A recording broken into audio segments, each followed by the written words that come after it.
Акжол Махмудов Орусиядагы эл аралык мелдештин финалына чыкты.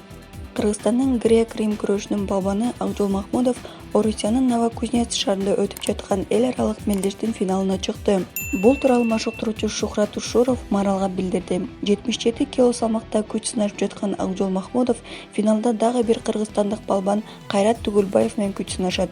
Алгачкы беттешинде Акжол Орусиянын Алтай аймагынан келген Владислав Чупахинди мөөнөтүнөн мурда 8-0 эсебинде утту. Жаштар арасында дүйнө чемпиону Акжол Махмудов бутунан операция болуп жаракатынан айыккандан кийинки алгачкы мелдеши. 14-16 февраль күндөрү Орусиянын Новокузнецк шаарында СССРдин эмгек сиңирген машыктыруучусу Валентин Олейниктин жаркын элесине арналган бүткүл орусиялык эл аралык мелдеш өтүп жатат.